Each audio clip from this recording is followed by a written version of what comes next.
The Weedsman Podcast. ChristopherMedia.net. On an all-new Dr. Phil. Did she lock you in the attic? Yep. No, I locked her in a room. My brother is a liar. I've been told that I treat my kids like I'm a drill instructor. You poured a pitcher of water on her face. Yes. What school of parenting did that come from? Who taught you to pour a pitcher of water in your child's face? You didn't want to have kids. No, I did not. All new Dr. Phil. Today at 3 on CBS 2. An orthopedic surgeon can replace a damaged joint, but they can't replace time. That's why you need a surgeon who's close to home. Do it right. Here, visit rwjbh.org/ortho. RWJ Barnabas Health. Let's be healthy together. On an all-new Dr. Phil. Did she lock you in the attic? Yep. No, I locked her in a room. My brother is a liar. I've been told that I treat my kids like I'm a drill instructor. You poured a pitcher of water on her face. Yes. What school of parenting did that come from? Who taught you to pour a pitcher of water in your child's face? You didn't want to have kids. No, I did not. All new Dr. Phil. Today at 3 on CBS 2. Christopher Media. Let's make some noise.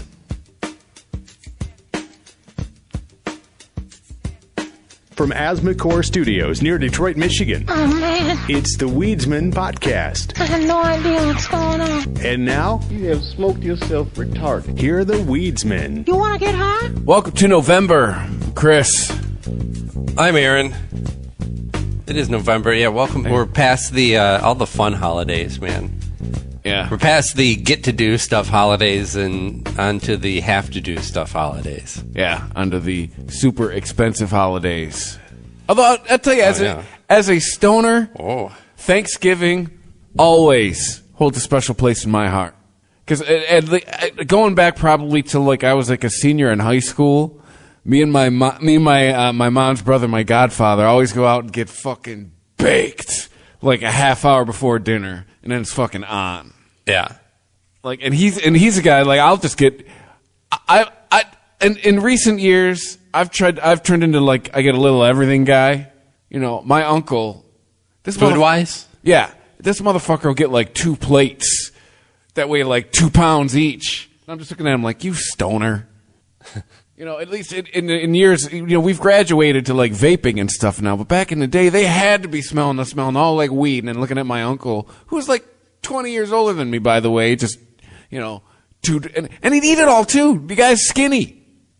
And I can put some food away. And just smash, piles of turkey, stuffing, and his wife's Everybody Mexican. knew. And his wife's Mexican, too, so we get, that authentic Mexican food shows up at holidays as well. None of this Tex-Mex bullshit. Chimichanga is actually wrapped in corn husks, that kind of stuff. Or tamales, I believe. But yeah, so I mean, yeah, the tamales they traditionally will have. Yeah, but yeah, just and he had a reputation back when he was younger, anyways, and just remember how we used to do the "You're Not Helping" award? Sure. Wanted to give it to him every Thanksgiving. You're blowing the stereotype. You're blowing our cover, dude. He'd get blazed as fucking pig out and then nap. But isn't that that's what everybody does? Regardless of whether they're getting stoned, drunk, or whether they're sober. They get high on the tryptophan. I guess. Yeah, tryptophan's a thing, right? Yeah. Isn't that what's in the turkeys that makes you sleepy? Or maybe it's not. I don't know. Is it naturally? It is. Is it naturally occurring? Well, I don't know. I remember reading a story that was myth busting that it's not the turkey that's making you. I don't know. Who knows? It was probably some Fox News story. It was because you're a lazy liberal. Yeah, right.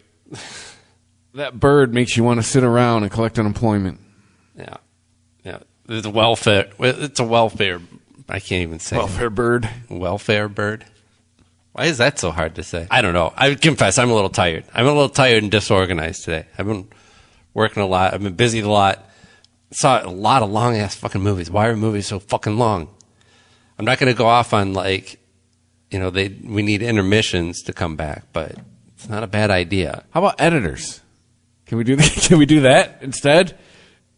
That's not a bad idea either. The only recent example. I mean, have you ever seen This Is 40? Yeah, I've seen This Is 40. That's that movie could lose an hour at least. I don't know about an hour. Well, I guess you'd have like you could get one decent hour of television. And that movie, I guess it's got like an hour's worth of like decent material in it. I don't think the movie's fantastic. I just remember watching that movie going, oh my God, this movie could have ended 4 times by now.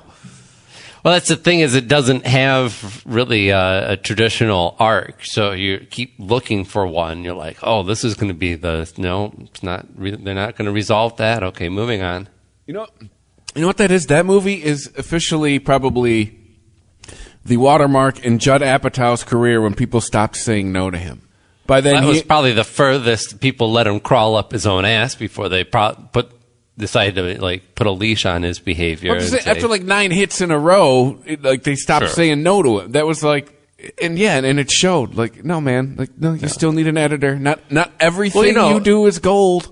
You know how these deals are made usually. So like he got, what was his early shit?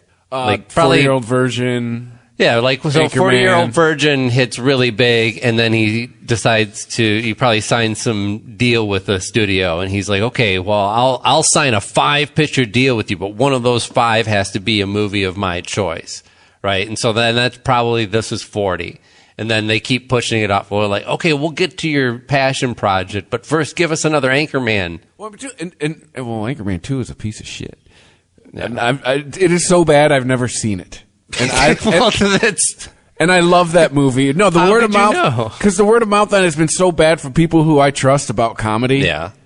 Like they're just like, just what I've heard. I would probably lose a little bit of respect for everybody in that movie if I see it. Well, I don't know if editing was a problem for Marvel's Eternals. It had a lot of problems. The biggest mistake that the Eternals movie makes, besides being 2.5 hours full of characters nobody's ever seen before and all dressed in similar costumes and all named kind of after gods, but like if you took god names that we know of in lore and just chopped off a letter. So it's just kind of like at one point, Angelina Jolie's character corrects another one and it's like, I'm not Athena, I'm Thena. Okay. I'll get it right on your coffee, ma'am. Don't worry. Just please tip. But, I mean, there's like so much going on in this fucking movie, and it needs that much time to do it. It just doesn't do it in a very interesting way, unfortunately. And the biggest mistake it makes is what I was going to say earlier. Is I think not just having a comedian or a comedy writer on staff, because, or at least if they did, letting those jokes do, because the movie is like not funny. It's not humorless. There are moments that are supposed to be funny, but none of it lands. And that's so important, especially for a long ass movie like that. If you want to have a movie that's going to be full of fucking punching and grandstanding diatribes about what have you, truth, justice, and the American way, and spandex and whatnot, then you got to break it up with some humor, right? Is this movie full of lectures?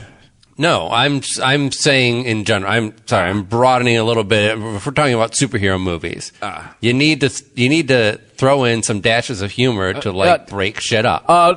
I think, and this doesn't have that. I mean, I am a biased opinion, and I also do not consume a lot of these movies. But I think if you're I think a good blueprint for superhero movies is the Guardians of the Galaxy movies with the concept you're talking about.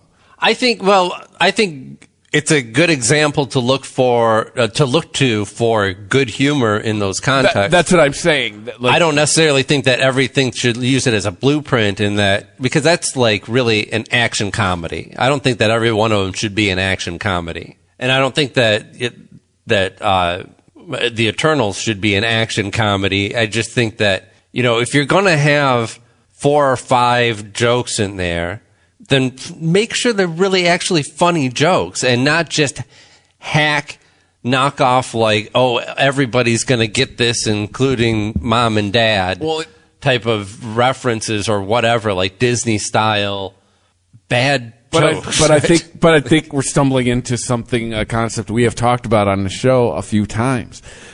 You can't get edgy anymore. Like, it's got to just be all dad jokes now, right?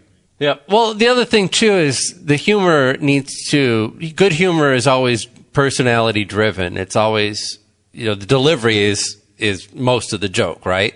And it's not that, like, Kumail Nanjiani is certainly funny. We've both seen every episode of Silicon Valley, and we never said, you know what, Kumail's just not doing it.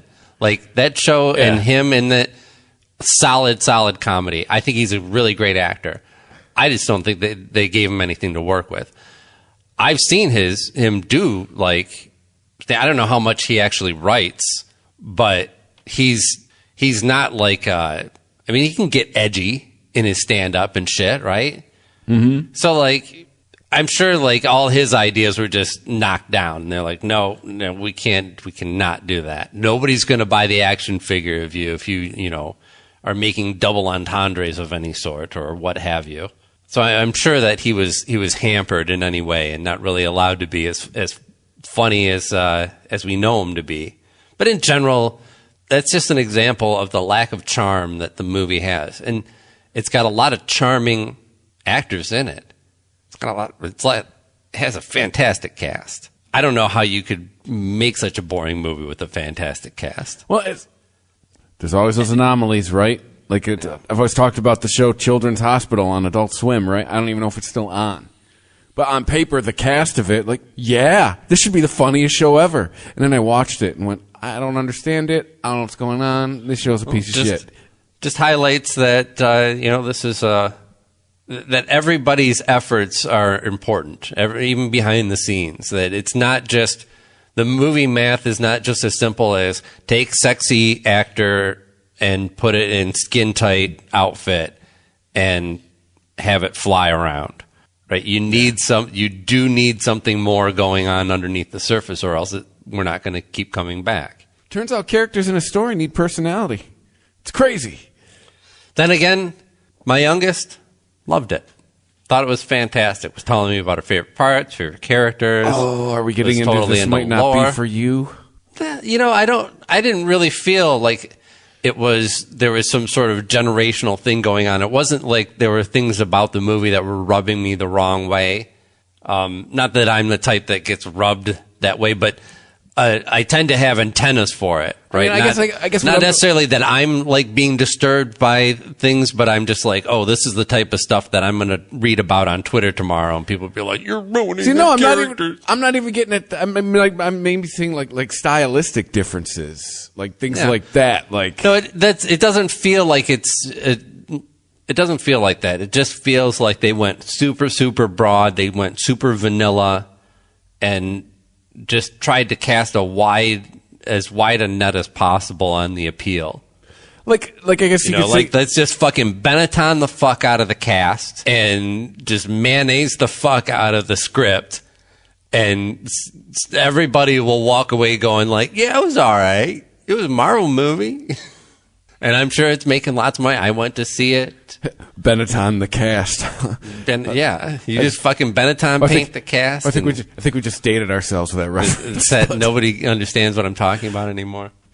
Yeah, Benetton being like they were really forward on like. Oh yeah, if somebody used like a Benetton ad as a simile when we were growing up, they were trying to be be super, super, super, super diverse. Yes, they were. Yeah, like it was like what was the famous one? Like a white lady holding a black baby, that kind of shit. Like, oh Lord, wasn't that an actual Benetton ad? Oh yeah, no, I'm sure. Yeah, that sounds right. So do you think like just Marvel is just?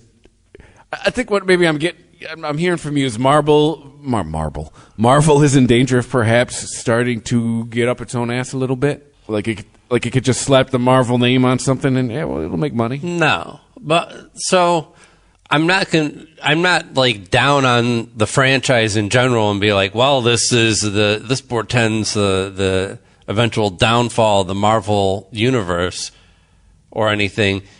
Actually, I think that because it doesn't follow the format per se of the traditional Iron Man, Thor, Captain America, just about every, every main hero story that we've seen follows the same basic template. Doctor Strange does, super talented white dude, but has some sort of, handicap that's keeping him back, and then some accident turns him into a freak of nature and gives him the power to overcome everything else.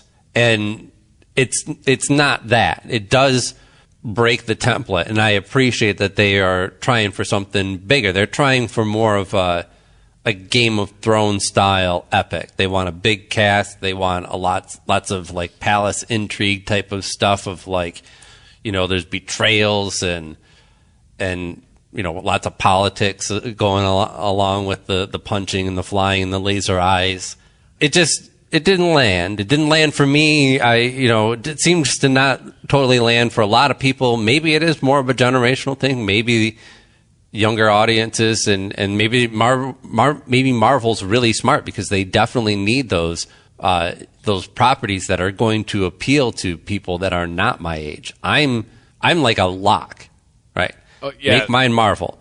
You don't need to make your movie crafted to me. I'm so into this stuff. I'm gonna check it out no matter what.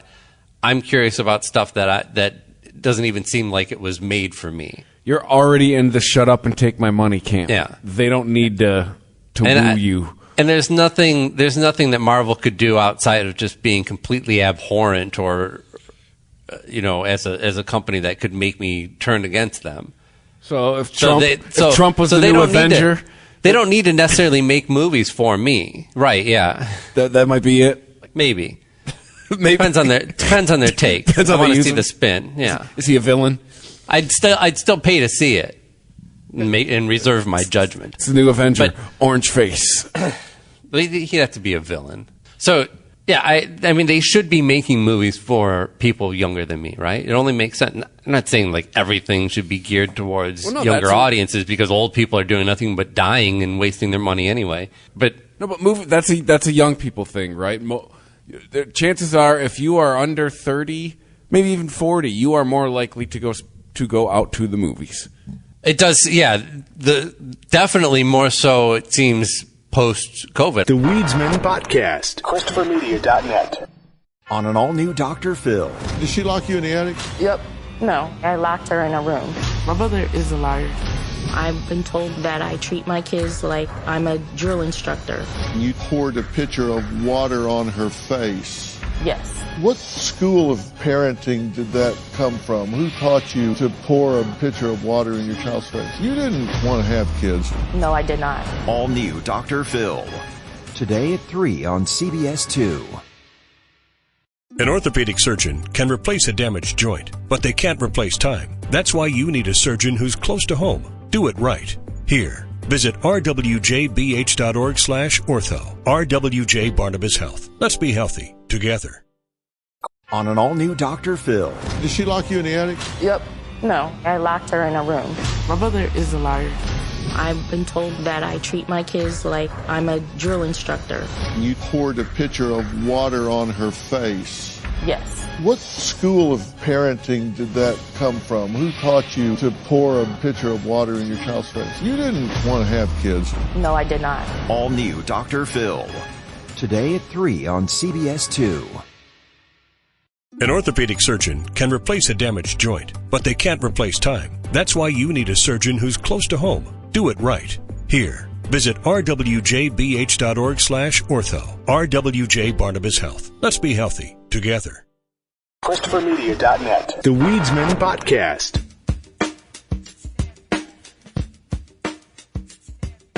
So the other movie that I went to see, not that the theater was packed and we saw it near the end of its run, was the No Time to Die. And that was just a theater of old people. Oh, Bond? They were all waiting to die. Woke Bond?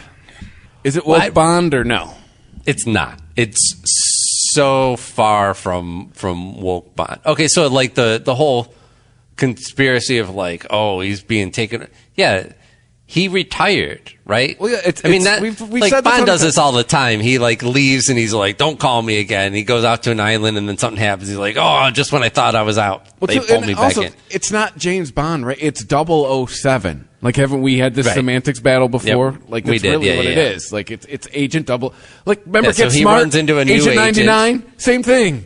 Yeah, he runs into a new agent, and she has the 007 number, and she's like, "Oh, what? You thought that they were just going to retire it?"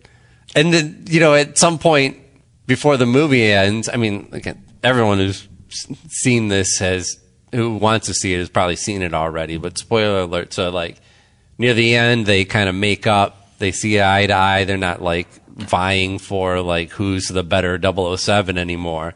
And she actually, as a gesture, kind of gives the moniker back to him, because he comes back into the fold, back into the agency, and they're like, "What should we call you?" And he's like, 00, I don't give a fuck. Like, if it ain't 7, then I don't care what you call me. You can call me 00 whatever. And she's like, "No, you can have the 007. So it's actually, I mean, there's nothing really triggering. Like, if I was like alpha male dude and I was upset about James Bond being replaced and I went to see this movie, there would be nothing in there to trigger me. I mean, it's quite the opposite, actually. I don't see any claims of this version of Bond being woke in any way.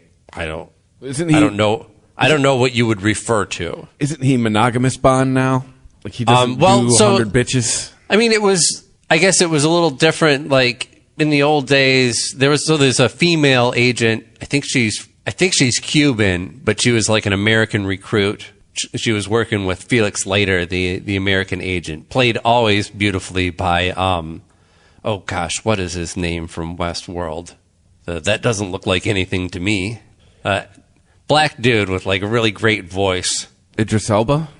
No. I'm trying to think of what else he was in. He was the guy in the Allstate commercials. No. Wait, stop. Jeffrey Wright. Oh, there must be one black guy on Westworld, because it gave me Michael Ealy, Ealy. I'm pretty sure there is more than one. Yes, but yeah, Felix Leiter is played by Jeffrey Wright in this.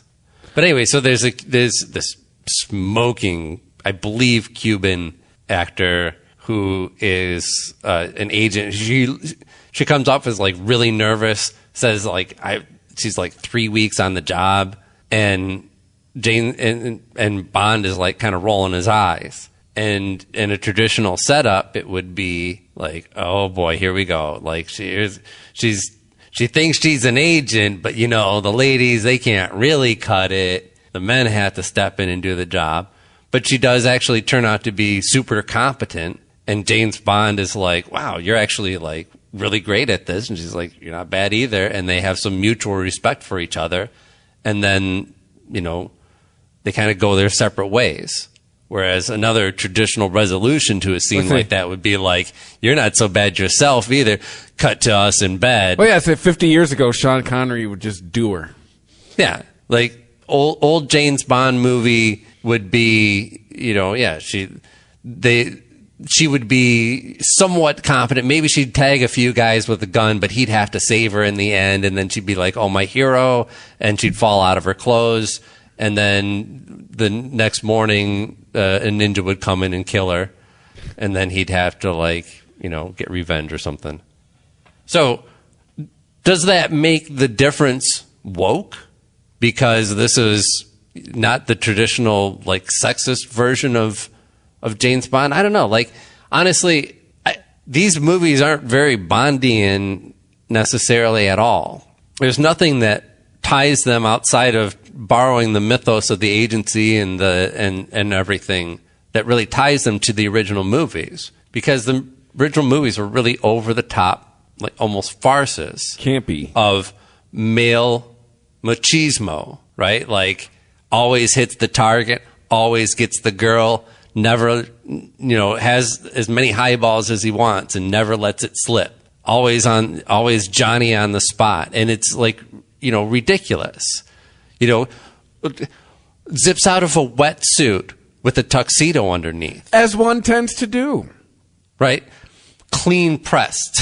Yeah. Not like looks dapper hair as all done. fuck coming out of a wetsuit. Yeah. Like impossible things. And that's part of what we sign up for. And these movies are not that. This is, it's fucking Jason Bourne version of 007. So they're like a completely different thing. I hope the next Bond that we get, we can get back to a little bit of that camp. And it doesn't need to be like completely, 66 Batman camp, but just a little levity. A little bit of like acknowledgement of how ridiculous this is. Yeah, I mean, that being like said, overall the movie was really good. I mean, it's long as fuck and it's really indulgent, but like, I did enjoy it. You're a fan of the action movies, like that's big time. Yeah, that is part of like me, not so much, but I enjoy one every once in a while. It's like the over the top, like Taken, right? All the shit Liam Neeson does in Taken, none of it realistic. All of it totally badass, just watching it in your fucking living room going, yeah!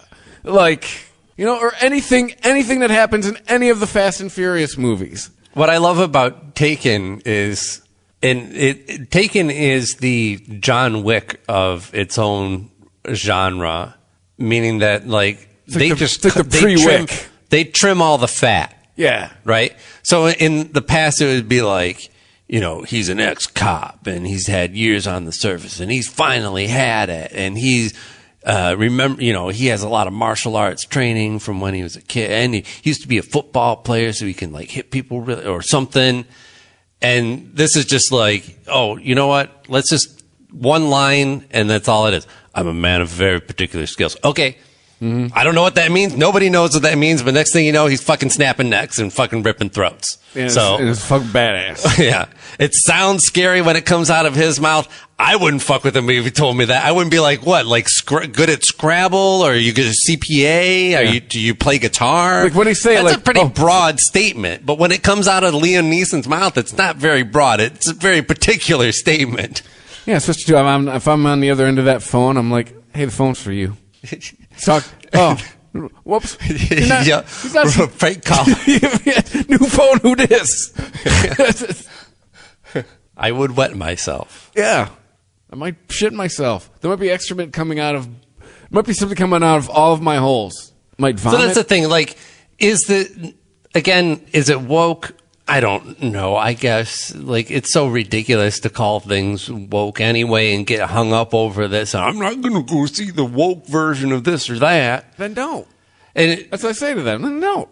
Yeah, you don't have to, but you're missing capitalism. But it's so far from any other version of 007 that we've ever seen before that it's not even just about like, oh, they took 007 and made him woke. No, they're telling a completely different version of the story. So your whole thing is it takes you out of the Bond story. You're just like, this isn't a James Bond movie. It's not a James Bond movie, but like it's not like I'm in it for the James Bond lore anyway. I'm an appreciator of James Bond movies, but I'm just an appreciator of action films in general. And man, they nailed it. Regardless of the indulgent length of some of the scenes that drags this thing out into 2 hours and 40 minutes, which I'll give them because this is the swan song, right? This is the final goodbye of this version of Bond. So, let him have his lingering looks off into the sunset. And, everything's got to be tied up. See, they took everything, all the elements from the previous movies and weaved it into a story that I was like, all right, I buy it. And I've just never been bought in on Daniel Craig Bond. Yeah. I think it was miscast. Well, I think it was cast well for the type of Bond that they wanted to do. But if they wanted to do something like a more traditional Bond, then yeah, he's not the guy. Well, no, I take that back. Because have you seen Knives Out? No, but he ain't playing James Bond. I would recommend seeing Knives Out because not only is it a great movie with a fantastic cast, it's really smart. It's fun. I've seen it like 3 times at least now, and I'll probably watch it again. And Daniel Craig is fantastic in it. And he is playing a much more exaggerated character. He's playing this, he's a detective and he's got this really exaggerated drawl and his accent is exaggerated to the point where it's like, you've got to be making this up. I'm not doubting the man's talents as an actor. Just as James Bond, I think there could have been like better choices. Yeah. Well, that's the thing. He's also Daniel Craig is sexy in a way that guys don't get. Like I think, like right, like you put like Matt Dillon up on the screen, and guys will be like, "Well, I'm not into dudes, but I get it. I get what somebody would see in a handsome gentleman like that. I'm not gay or anything, but like he's got nice hair. That's all I'm saying. Don't hit me." But somebody like Daniel Craig, like that jug-eared freak. What's wrong with his nose? What do you find sexy about him? Like they don't get it. I guess to help make my point, I'll go like completely absurd the other way. It's like if they cast Russell Brand as James Bond. Right. Like, it might be fine for some people, but I'd be like, eh. So is the ideal somewhere in between there with like a little bit of the ruggedness of a Daniel Craig with the traditional good looks of a Russell Brand? Like, I think Pierce Brosnan was a good choice. I think so, too. He's one of my favorites. And I think he's up there with the Connery Bond. I think if you're ranking movies, 007 movies, by their quality in general, his movies don't rank really high, but that's just a testament to the writing and how they were handling the movies at the time. I think he was not really served well as James Bond. He was a great Bond that was in, mediocre Bond movies. Like, I don't know, I think if you... Yeah, but at the time, like, I don't know. I'm just going with how old I'm not saying this person. I think, but how long's... But to you, James Bond needs to wink, right? At some point in the movie, he needs to, like, acknowledge that this is all a little absurd. Like, how long, like, how long's, what's his name been Bond? Like 2005-ish? Like mid-2000s? I think it was like 15 years, yeah. Something like that, 16 years. Like, I'm not saying right. This actor, but somebody in this vein, if you get what, like Hugh Grant, perhaps. Like, he's not an action guy. Like, but yeah, but I like think you a said, younger like, Hugh Grant might have been a choice. Like you said, somebody who needs to wink. I'm just trying to think of 2005 and who could have done it. Yeah. But yeah, I guess the whole point is I was never like, he seemed like the dry Bond. Well, to me, like, I don't know. Never down with Daniel Craig. There's so much digging up of, like, not that 007 is certainly old IP, but it's not like somebody had to unearth it. It's been continual IP for decades now. But there's so much continuing to dig up of old IP and reconceptualize it in ways that, this is going to be really meaningful. I mean, this is like when they take a ridiculous pop song and then make a slowed down version of it, and it's supposed to like have meaning now. I'm putting in air quotes. Like, I've never thought about the lyrics to Sweet Dreams until like, fuck off. It's a stupid song. It's just slower and it takes longer to get through it now. Oh, remember the horrible, horrible fad of 10 years ago of the breathy remakes? It's still going on. It's still going on, dude. Watch commercials for video games sometime. Oh, no, I still hear them, but I hear them. I'm like, didn't we already do this? Like, but doesn't irk me as much as sound-alikes, but let's get to that in a minute. The Sucker Punch soundtrack. Remember that? Yes. Yeah. That's all it was breathy remakes. They had some good originals in there, too. Well, actually, I was going to say Kangaroo, but I'm like, no, that's a cover. That's just a really good classic cover. Like, didn't someone try to do Army of Me and fucked it up? Yeah. But so the whole reason I was talking about that is like, so the Ghostbusters, I saw the trailer for the Ghostbusters. So here's an IP that people are like, people love Ghostbusters. Let's keep making Ghostbusters. But I don't see the point in doing this if you're just going to slap the label on it and not understand. To me, a reboot should be in the spirit of the original. Well, or else why are you doing it? I think it is. Like a cover song should be in the spirit of it. It shouldn't be to the letter. It shouldn't be like, I don't want to hear you do note for note Roller Coaster of Love. Like, put your stink on it. Well, like I've gathered unlike the whatever that was from 2016, this is actually in the universe. Like there's been allusions to in universe, but it's not a comedy. Like, how can you make a? Well, they don't even. I watched a whole trailer for it. It wasn't a teaser or anything. It was a whole. Here's the plot to the movie, in case you want to come see it. And there's, I think, one break for a joke, and I'm putting that in quadruple air quotes because it's not even. It's just like a tagline for the scene or something. Well, Paul Rudd's the star, right? Because he's the only person I've seen in commercials other than the three kids, and then there's there's been shots of Harold Ramis, allusions to. Paul Rudd's there, like he serves for most films these days. He's like, I'm just here to make sure the dads are okay. Like, look, dads, I know you got to take your kids to a lot of weird movies these days, but I'm going to be in it to make some references that you're going to understand. So come on out. Hey, Paul Rudd's got to get paid. I'm not. Hey, I am not shitting on what the man does. He's found his niche at 50. He's like, well, this is what Paul Rudd has to do at 50. But if he's funny in the movie, then they're hiding it. But see, this one is supposed to be allegedly Dan Aykroyd and Bill Murray are involved. Can we see some Bill Murray? Is he an Easter egg? If they have any original members in it, they're being very coy about it. Somebody's hand, which looks to be Dan Aykroyd's, because I think I see popcorn grease on it. They showed a picture of Harold Ramis, and they're saying these kids are Egon's grandkids. So Egon got in there and fucked Janine. Probably, because weren't they together in the second movie? Were they together in the second one? Yeah. Or no, wait. I don't think they were. No, she got with Rick Moranis. Yeah, she was with Rick. And so then, is he going to be in this one? Please. No. He's done. He's retired. He's done. No, he came out of retirement, remember? That was to do... That was to do, something that was very... Look, there was an interview with Dave Thomas on Word Balloon, one of my favorite podcasts. He got Dave Thomas, a pretty big get. He wrote this crazy book.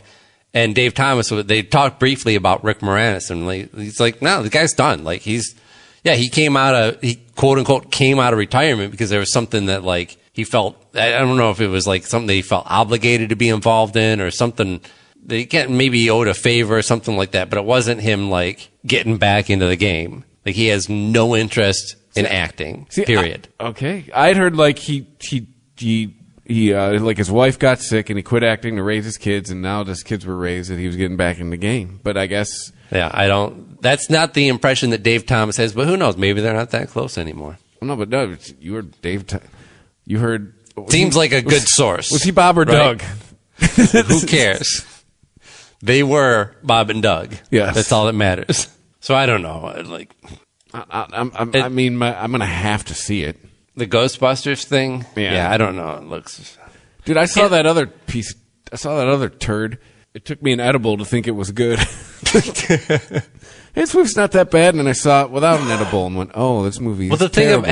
Have you seen the trailer for it? Because it looks like it looks like Paul Rudd starring on this week's episode of Stranger Things. I was just about to say, it looks like they're trying to turn it into a family movie instead of a comedy. It has the kid from Stranger Things. It has a girl who looks like the girl from Stranger Things. It has a group of kids that resembles the group of kids in Stranger Things. Bringing it back around to something we were talking about earlier. They're trying to get perhaps maybe 12 to 25-year-olds into Ghostbusters. Hey, here's a movie that was 20 years old when you were fucking born.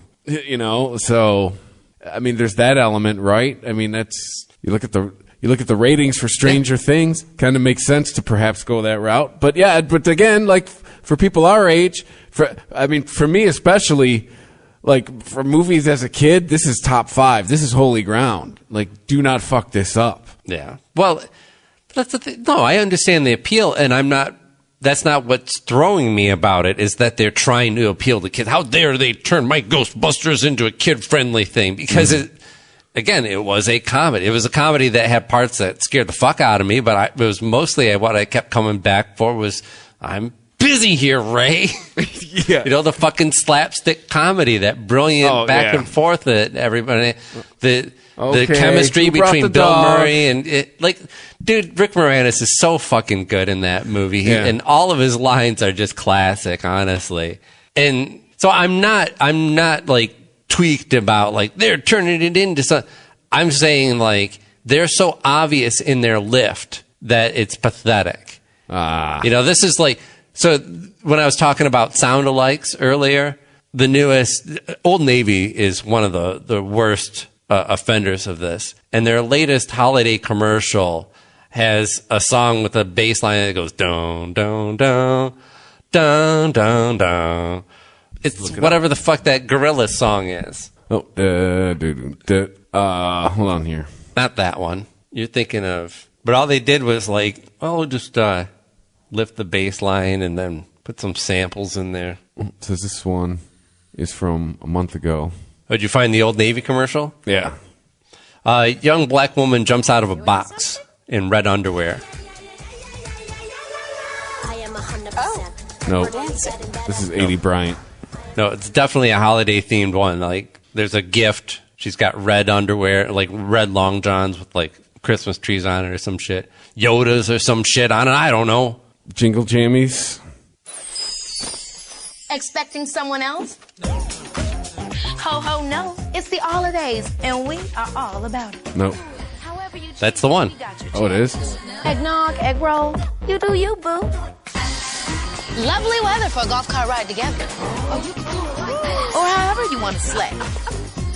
Nice, nice. It's the naughty ones who make history. All of the jingle jammies, all of the gifts. Happy holidays from Old Navy. So what is your beef with that? All right, let me just... Oh. Wait a minute. I just got to find which song it is.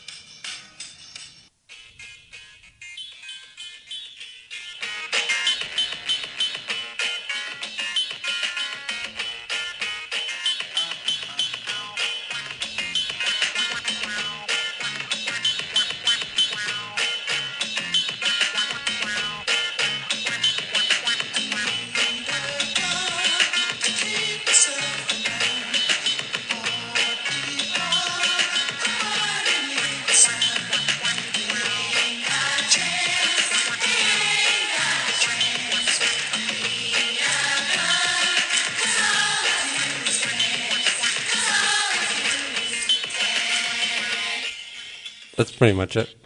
Ah. You never heard that song before? Oh, I have. Oh, okay. Well, then play the Old Navy commercial again. Tell me that I'm not crazy. Expecting someone else? Ho, ho, no. It's the holidays, and we are all about it. However you jingle, we got your jammies. That's what you're saying. Egg roll. You do you, boo. Lovely weather for a golf cart ride together. Or however you want to slay. Nice, nice. It's the naughty ones who make history. All of the jingle jammies, all of the gifts. Happy holidays from Old Navy. What do you think? What do you think what?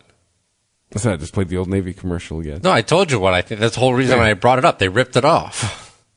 Yeah, it's better. Yeah, it's because it's cheaper than buying the rights. Exactly. Oh, commercials do that all the time. It's annoying. And I always wondered, like, how much did you put into commissioning that song rather than just paying for the rights to the song?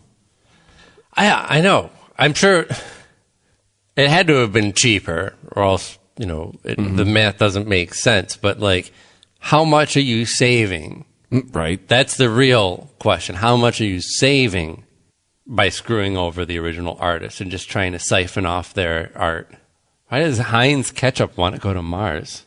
Because why not? It has a Mars on Mars at some point.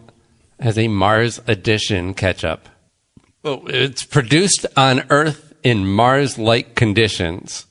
If you produced ketchup in Mars-like conditions, it would evaporate. A team of 14 astrobiologists. Come on, man. You're tying up 14 astrobiologists with this nonsense? Worked for 9 months in the Aldrin Space Institute growing tomatoes in a controlled environment with soil. Oh, they do it their own shit? Like Matt Damon in The Martian? They were sciencing the fuck out of it. I'm sorry. He wasn't that vulgar, right? He scienced the shit out of it because it's PG-13. Literally. Ketchup made from conventional Earth tomatoes has been a staple condiment in space to spruce up dehydrated meals. Really? It's the best we can do to give people some flavor. Like, man, I don't know why everybody's down on ketchup. Okay, ketchup thank is you. A good I was going to say this might split the podcast, but like people who need ketchup on everything, there's something wrong with you. No, I I don't need it on everything, but like I like a lot of ketchup on my burger with my fries. I want it on my hot dog. I want it with my eggs. Any potatoes in any form get ketchup. Not necessarily meat. Like the only meat that gets ketchup is really dogs and burgers. See, I don't have to have like ketchup is like if it's around, I'll eat it. I don't have to have it. I think if you have, sometimes I just like a plain dog, meaning like mustard, ketchup, maybe some peppers or some onions. But if you're like going all out with like a Chicago style dog, yeah, you can save the ketchup because you've got so much else going on there. No, see, like on a dog, I know it's controversial on a dog, but I'll do the stripe of mustard, the stripe of ketchup, and then I'll usually put onions and relish in the middle. Sometimes you just want a classic PB&J like on white bread, and sometimes you want a hot dog with a stripe of mustard down one side and a stripe of ketchup down the other. Yeah, and on burgers, no. It's not a requirement. But if I get it, Chris, I'm not like, you're a fucking child. All right, you're a fucking child. But I'm like, oh my God. You might as well go back into the womb. You're not fit for the rest of civilization. You haven't matured enough to hold down a job. How can you even like? you are mentally retarded if you like ketchup past the age of 12. God damn it! Your taste buds should have matured by now. I'm just saying, but no, it's not a requirement. But too, also if I get a burger and I'm like, there's ketchup on it, I'm not spitting it across the room and going, what is this? Like, but it's just. Sure. But if you put ketchup on a steak, I'm sorry, you're a war criminal. Well, it better be like should be tried really nasty by the Geneva Convention. A steak that needs ketchup ain't a steak that's worth eating. What you brought up before, a war tribunal. If you're gonna put ketchup on it, get yourself a bun and put some cheese on top. But I guess my whole point of like that's the best we can do to give some people some flavor and space is ketchup. I mean, last time I checked, isn't salt and pepper already like dehydrated? We can't send some garlic powder up there. We got to send them ketchup. Well, I think ketchup. Part of the reason for its popularity is its stability. Did French's not have enough money to get in on this? What about A1 and Hellman's? Where do they stand on the space program? Yeah. Well, also, ketchup is a relatively easy recipe. I think mustard, like growing mustard seed, you have to grow a lot of seed to process it down into what probably doesn't yield for a lot of mustard. And and plus tomatoes you can do other things with, right? Like, so, you run out of food on there. Nobody's going to be like, well, you can eat all that mustard seed over there until we die. Like tomatoes, you can actually do something with. You could just slice it up and put it on a burger. You make the big one like Lisa Simpson eat it did. Raw. You can make tobacco. No, remember, maybe it wasn't the tobacco episode. Remember how she made a big one where they were serving it like an Indian family was slicing it up like it was a giant turkey? I don't remember that one, actually. She thought she was going to solve world hunger. No. Yeah, tobacco was a whole different... Wasn't that from the movie? Isn't that how the movie started? Or is that just around that time? What, tobacco? Yeah. No, tobacco was its own episode. Okay. The Weedsman Podcast. ChristopherMedia.net. On an all-new Dr. Phil. Did she lock you in the attic? Yep. No, I locked her in a room. My brother is a liar. I've been told that I treat my kids like I'm a drill instructor. You poured a pitcher of water on her face. Yes. What school of parenting did that come from? Who taught you to pour a pitcher of water in your child's face? You didn't want to have kids. No, I did not. All new Dr. Phil. Today at 3 on CBS 2. Not having a storage unit is like eating pizza without folding. With over 40 years of experience, Manhattan Mini Storage should know. From packing to moving, storing, and supplies, they do it all. And with their Full Service Plus option, they literally do it all, so you don't have to. Neighborhood locations, a free storage shuttle. Why settle for less? There are just some things that New Yorkers know best. Visit ManhattanMiniStorage.com/podcast to get started with their lowest rates of the year from just $15 a month. ManhattanMiniStorage.com/podcast. An orthopedic surgeon can replace a damaged joint, but they can't replace time. That's why you need a surgeon who's close to home. Do it right. Here, visit rwjbh.org/ortho. RWJ Barnabas Health. Let's be healthy together. ChristopherMedia.net. The Weedsman Podcast. Pete Davidson said he's never felt less funny than when he's on Saturday Night Live. Aw, Pete, don't feel bad. What? We're all feeling that way. Yeah. We're all feeling you're unfunny on Saturday Night Live. Oh, the guy who gets to bang a new piece of hot ass every 6 months is feeling bummed out.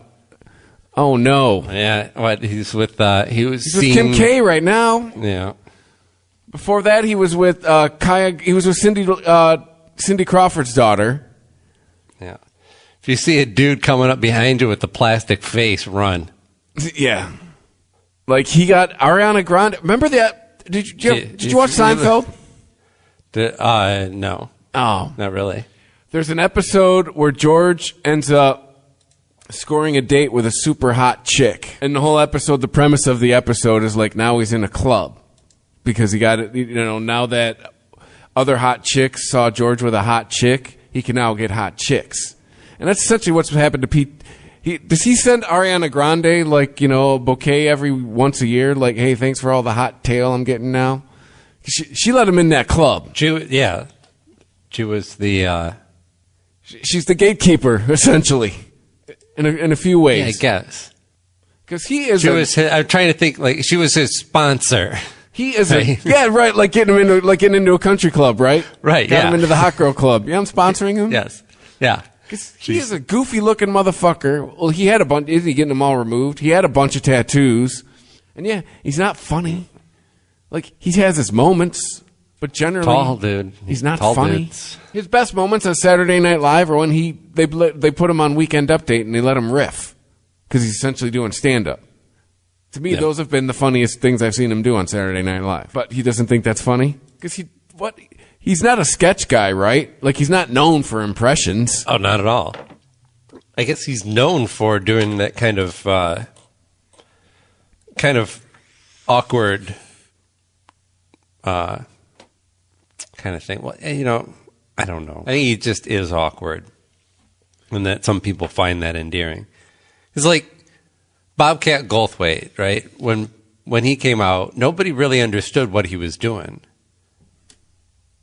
which is weird because I feel like I got it right away, and everybody else was just attracted to that crazy guy who yells. I like when he yells about stuff, and I'm like, no, He's yelling because he's losing his shit. He's doing a character that has stage fright, right? And shouldn't be up the last person you think should be on a stage. That's Bobcat Goldthwait's original persona. Oh yeah, and that's why he loses his shit. He doesn't lose his shit like George Carlin would, or Louis Black, or somebody who goes on a serious rant and ends up yelling about something. He loses his shit because he's like, I don't know what else to fucking do up here.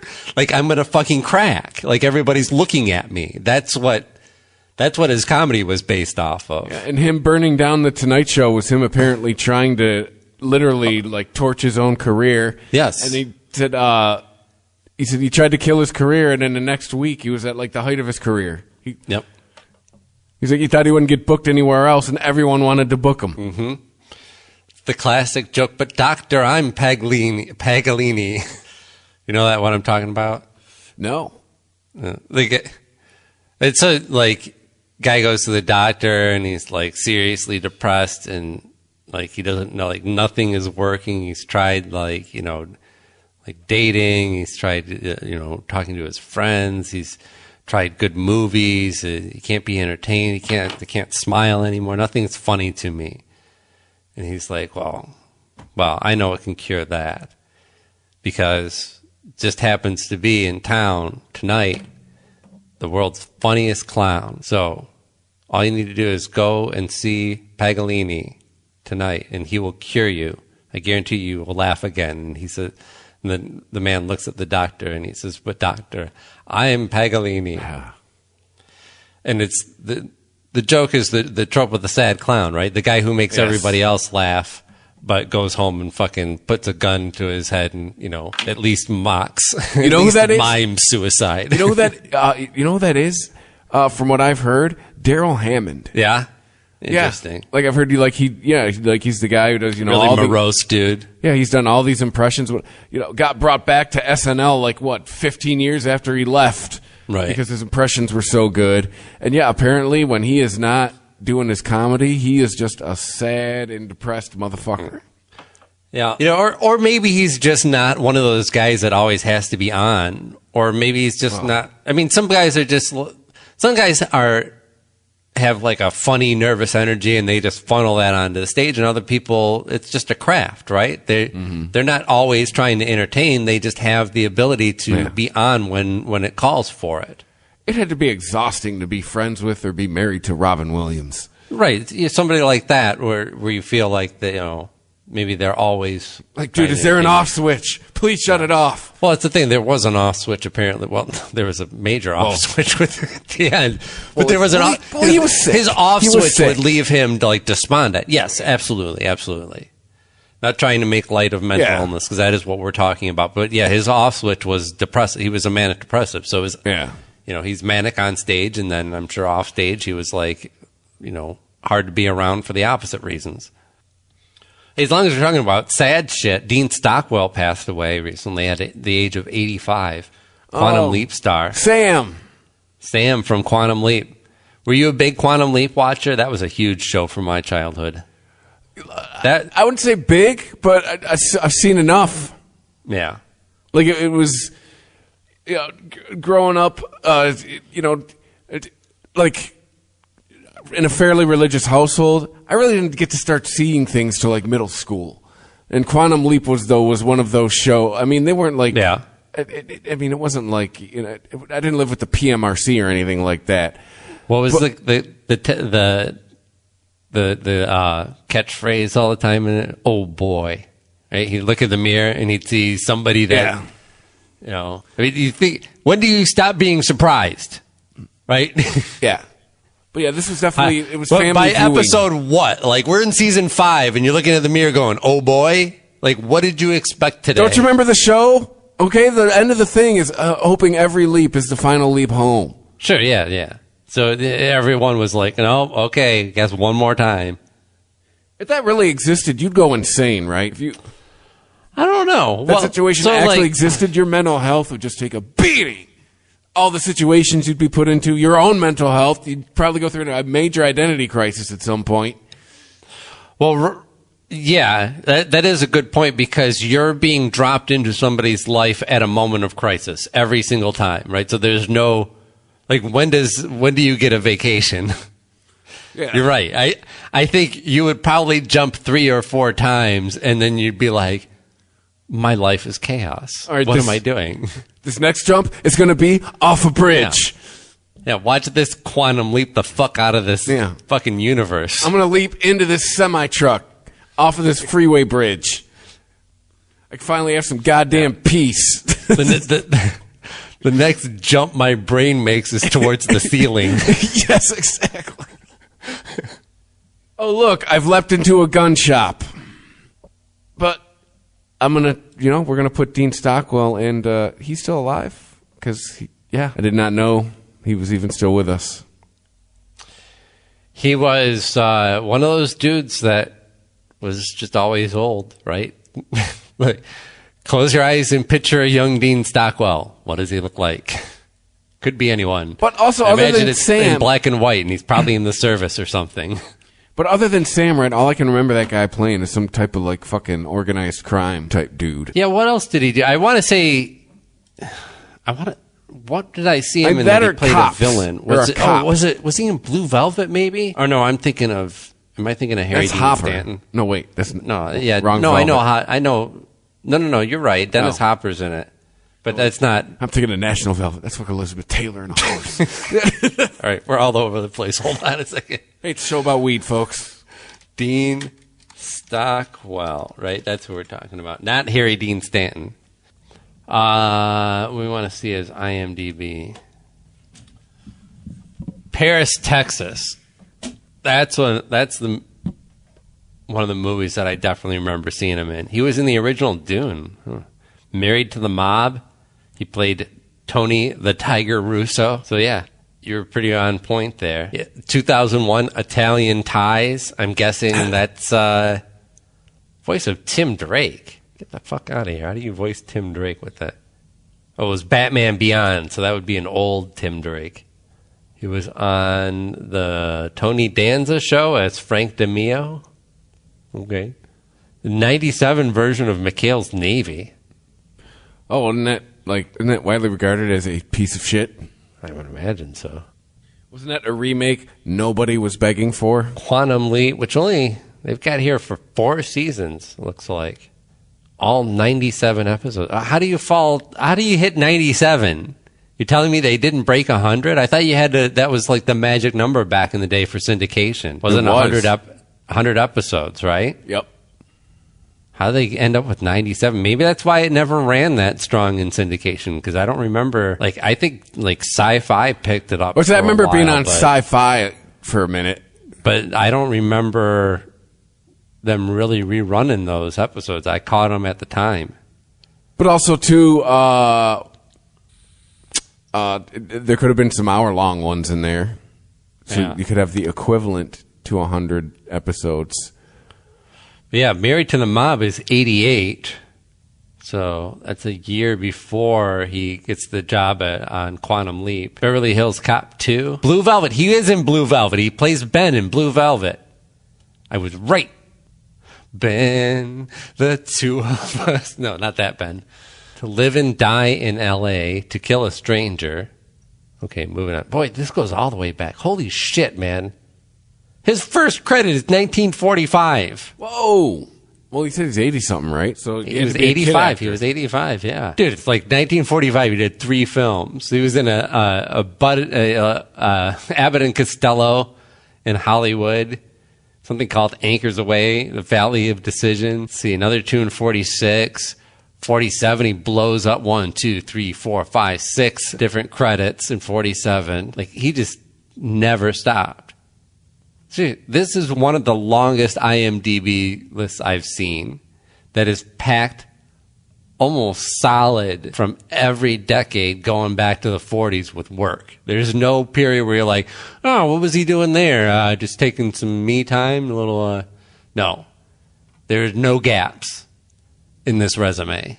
Just grinding it out. This man worked his entire fucking life. Good for him. So 2015 is his last credit. So that's not bad. You retire, you get 6 years to sit around and go, what do I do now? Oh, yeah, die. But I had a good run. 85 and do what you love for your whole life? Man, I'm kind of jealous. Yeah, I mean, that's the dream. So maybe a little cannabis talk before we leave this episode. We just had an election. There was not huge issues on marijuana on this off-year election. I know we talked before about basically, I don't know what you would call it, a symbolic measure in Philadelphia that was basically, do you support legalization? And that passed 73 to 27. Not that passing means anything other than, hey, lawmakers, you might want to pay attention to this. And I don't know, maybe we'll see more of that going forward in areas that are considering legalization, because it seems like because really, I mean, you're just adding an extra year to the process if you want the voters to decide. Right? Because the voters, back that up, probably even 2 years. You figure a year of prepping your team and getting your message out there and canvassing and getting signatures and support. And then the people vote on it. And then you've got another year of okay, let's put together a package, and, they'll have a special set of lawmakers that'll be dedicated to figuring out how they're going to handle this. And then they roll that out, and then they got to vote on that. So, bureaucracy. Why not just let skip the first step and just, okay, everybody's supporting this. Let's just get the lawmakers into the room where they can hash this out and figure out how much they want to, rake us over the coals for, how much they want to sin tax us. I mean, isn't it already decriminalized in Philadelphia anyway? I believe so, yeah. So 73 to 27, so That's a pretty strong support. I mean, what issues, what politicians are getting that kind of percentage of the vote? There's not much out there that's as popular as cannabis. It might be the most popular thing that's still illegal in some states.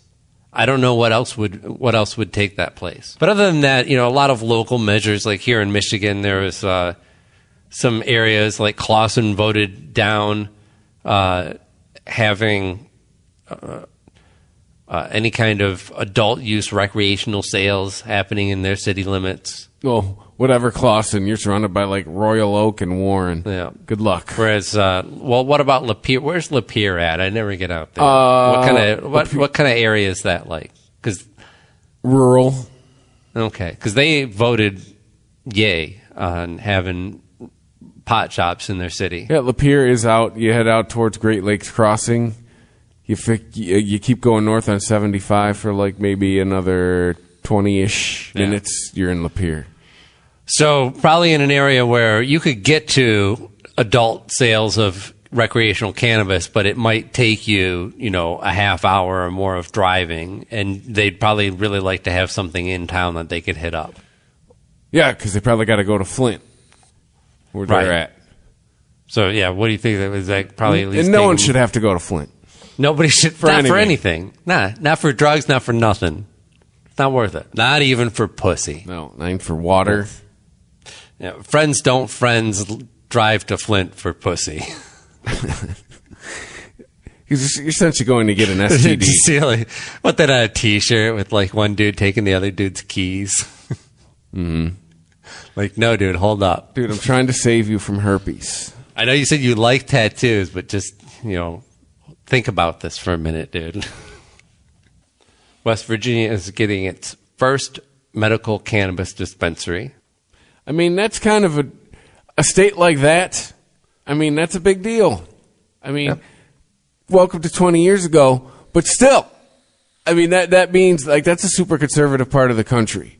Like I said, that was like it is. What didn't Arizona choose to go rec or something? Like that was a big deal. Like it's. Yep. No, I got a few relatives down that way, and conservative, yes. Big news. People like weed, or I should say breaking news. People like weed of all persuasions. Yeah. So unfortunately, this, I guess, is happening. Well, this is happening tomorrow as we record this. Or no, this weekend. So we don't know what kind of turnout they're getting, but I would imagine that if they're the only game in town right now, with plans to open a second location, then they're going to be goddamn busy. Oh, absolutely. Wonder. Let's see. Oh, here we go. Here's some numbers. Plans to open more storefronts. According to the press release, as of November 4th, West Virginia's Department of Health and Human Resources Office of Medical Cannabis has received more than 4,000 patient applications for West Virginia's medical cannabis program. This is according to, the DA Online, which is, according to this, WVU's independent student newspaper. So 4,000 customers and one chain that's dominating West Virginia so far. Making all the money. Good news for them. I mean, not really strong news for the market. Ultimately, what you want is a little bit of competition to bring your prices down, and you want to spread out enough so that it's going to make a dent enough in the black market to also, again, help keep your prices down so that you can be a little bit competitive. Someone's got to be the first through the door, though. But yeah. Oh, well, yeah. I'm not naysaying. I'm not saying, these guys got a monopoly on it, like baby steps. I'm sure in like 2009 here in Michigan, there was like a dispensary, like in Detroit at some point. Yeah. And they made all the cash. And then, and now we're here. I saw the most Gen X cannabis billboard today. What did it say? It just said, witty cannabis pun. And then it just said another, it said, something about another billboard, advertising. Just like an insert joke here type of. Yeah, it was for a place called Pleasant Trees. Right. But yeah, I was like, but their name is a witty pun. Yeah. So I don't know, man. I think if your name's going to be Pleasant Trees, you should lean into that Mm-hmm. Maybe that's what they're doing. I don't know. It's a deconstructed joke, man. I don't know. It was. You wouldn't get it. My thought reading this billboard was it was a very Gen X billboard.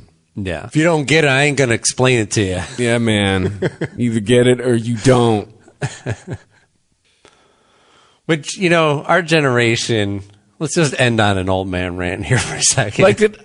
Our generation talked a lot of shit about being anti-establishment back in the day. And now a pilot says, let's go Brandon, and our assholes pucker. Like, how dare you? Dude. Like, you know, isn't it cool? Like, you're going to be upset because people are saying, fuck the president? Like, do you want to look at your Twitter feed for the last 5 years?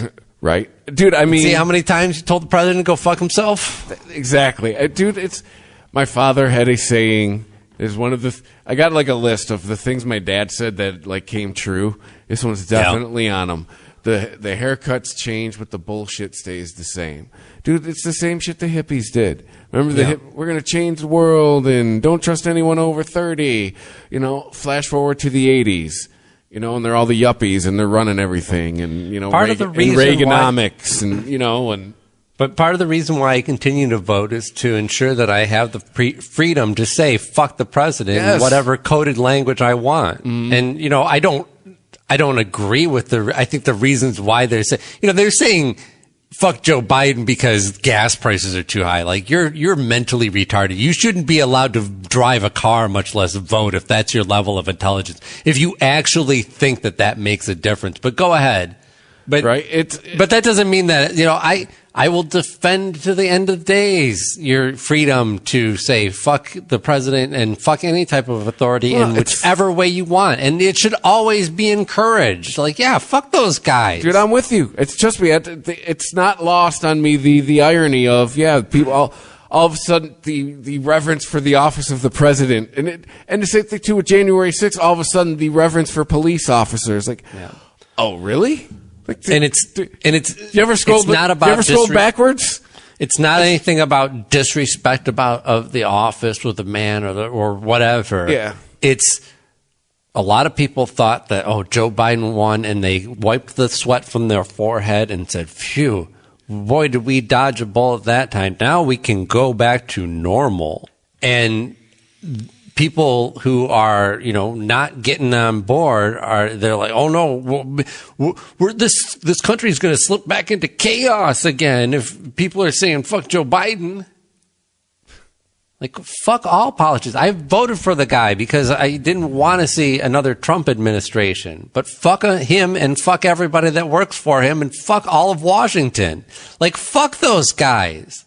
Fuck Trump. Fuck Biden, fuck Hillary, fuck the Clintons, fuck the Bushes, fuck them, fuck them, fuck them. The call is coming from inside the house. If you're not saying fuck politicians of every stripe, then I think that, like, what are you paying attention to? Yes.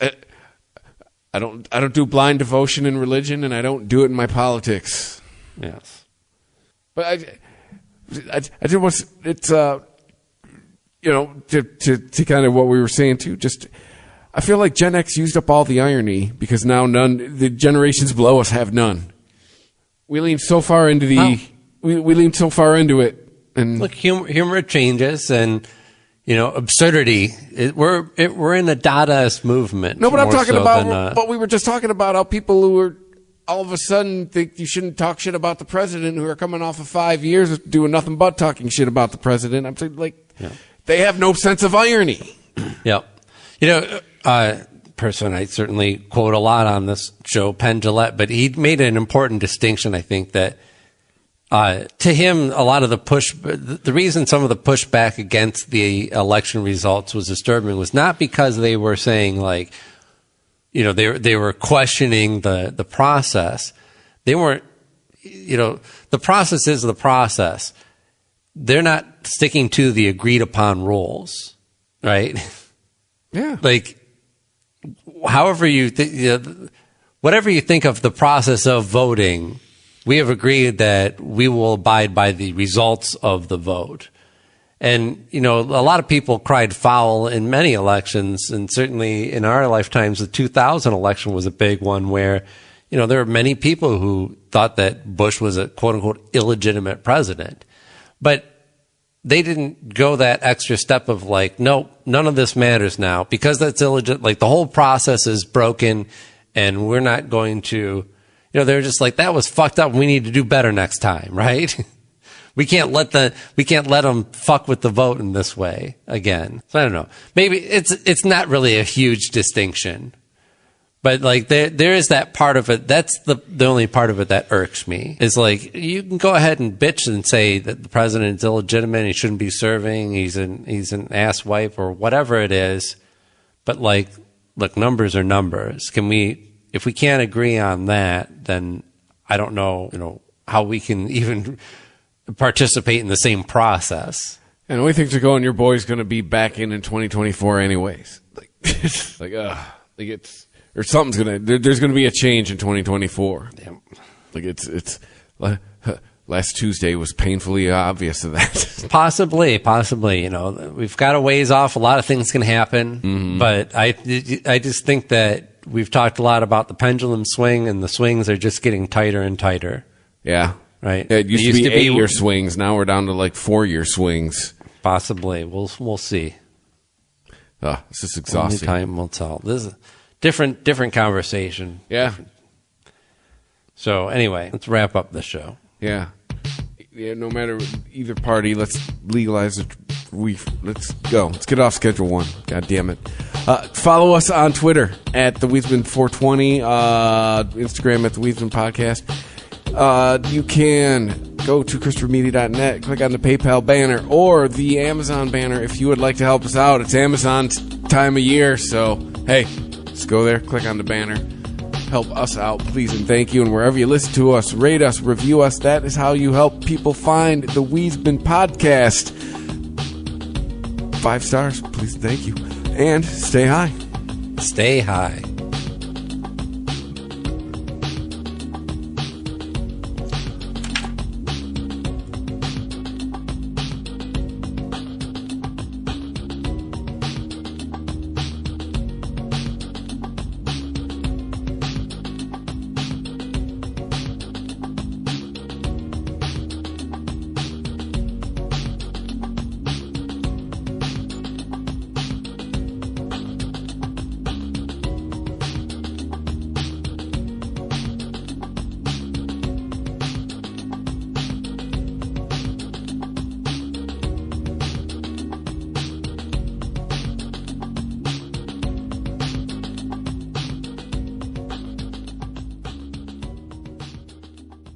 On an all-new Dr. Phil. Did she lock you in the attic? Yep.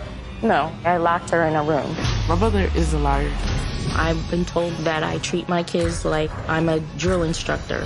You poured a pitcher of water on her face. Yes. What school of parenting did that come from? Who taught you to pour a pitcher of water in your child's face? You didn't want to have kids. No, I did not. All new Dr. Phil. Today at 3 on CBS 2. On an all-new Dr. Phil. Did she lock you in the attic? Yep. No, I locked her in a room. My brother is a liar. I've been told that I treat my kids like I'm a drill instructor. You poured a pitcher of water on her face. Yes. What school of parenting did that come from? Who taught you to pour a pitcher of water in your child's face? You didn't want to have kids. No, I did not. All new Dr. Phil. Today at 3 on CBS 2. Beat the stress with the Planet Fitness Black Card for $22.99 a month and feel great with all the perks, like access to over 2,000 locations. Bring a guest anytime and relax and unwind with massage chairs and more. Your fitness is essential. Join Planet Fitness today and enjoy all the perks of the PF Black Card for 0 enrollment and $22.99 a month. Hurry, deal ends November 16th. Join Planet Fitness today for no enrollment. Hurry, offer ends Tuesday, November 16th. Commitment may apply. See club for details. The Weedsman Podcast. ChristopherMedia.net.